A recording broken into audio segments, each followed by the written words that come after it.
Well, how do the chums? As I'm Captain Steve, and today, chums, for you guys out there in the viewerverse, I've got some speculation for you, yes. This is a bit crazy type town speculation. I should be wearing tinfoil rather than my armor suit. This is going to blow your minds.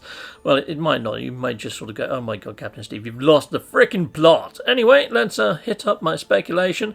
Executor-mundo. Boom!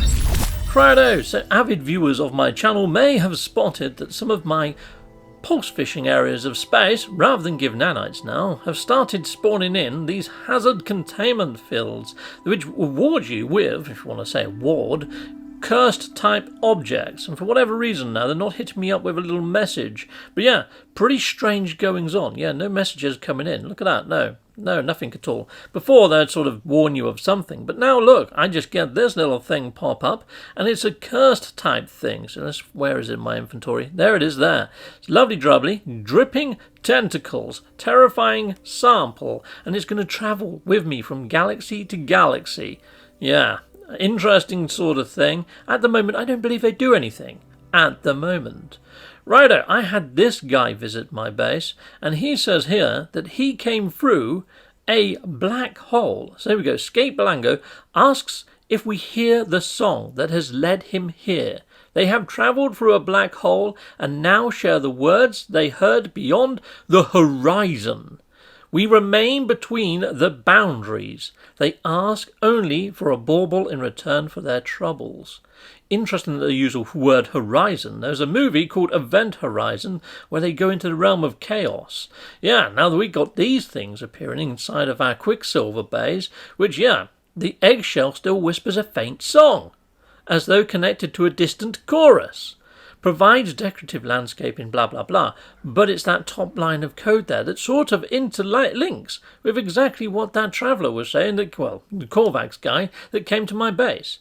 The void egg, an anomalous egg. The shell is tough and leathery and twitches when touched. A faint tapping can be heard coming from within. From a time to time it appears to sing. Again, a melody. This strange faint song that sort of carries across the verse. Now in Expedition 2 Beachhead, we actually got the Normandy that came from an alternate realm.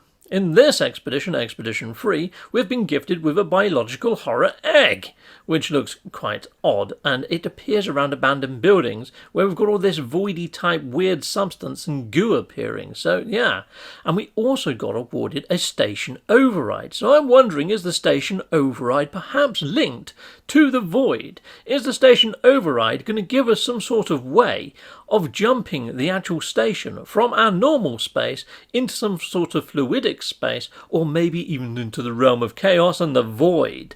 So yeah, what gives me this idea is when you actually go over to this actual console at the back here. I mean, look at this thing. That looks freaking sinister as, doesn't it? Anyway, the giant freaking servitor in the background there. Freaking scary thing. But anyway, if you go over to here, the lines of text in translation, that actually reads as follows. It says station status normal, system AI mode slumber. So when you put in the station override key, what's the opposite of normal? Is it chaos or crazy? And slumber, awake. So are we going to be awake in chaos when we put in these station overrides? Is that servitor going to spin into life? And are we going to jump into maybe a different realm? I don't know. But then when you look at the actual flight paths, there's like, what, about 12 of them there or so? Do you think they might shrink the actual universe down to 12 universes and then each has an alternate universe, giving us 24 perhaps? I don't know. It's a strange one. And I'm really sort of struggling with this one. Another strange terminal that I'm struggling with is this one, found in the back of the Nexus. The Korvax Simulation Terminal, Terminal Prime. And it says it's a secondary simulation. And it says there, 5 running. Well, this is the 5th year anniversary. But the secondary simulation? Now, inside of the actual weekend mission lore, the Korvax were creating a simulation of the abyss. A simulation of the void. So it does make you wonder, you know, and Hesperus was helping them out. So yeah, there's a lot to go by here, chums. So there we go. That's all my sort of speculation. Is the station override going to jump us into an alternate dimension, a voidy type realm? And is it going to be, you know, more like the infested planets that we see? I don't know. I'd love to hear your thoughts. Please add them in the comments. But I am excited for whatever's coming. Goodbye, goodbye, and goodbye again. Well, thank you very much for watching. If you like what you see, please hit a like and a subscribe, and I'd like to say a massive great big thank you to all of my backers over on Patreon and over on YouTube membership. Thanking you, backers! And if you want to support this channel, just don't skip the adverts. That throws revenue down my avenue. Or yeah, just stay with Captain Steve that little bit longer and hit something on this screen. There's merch here now too.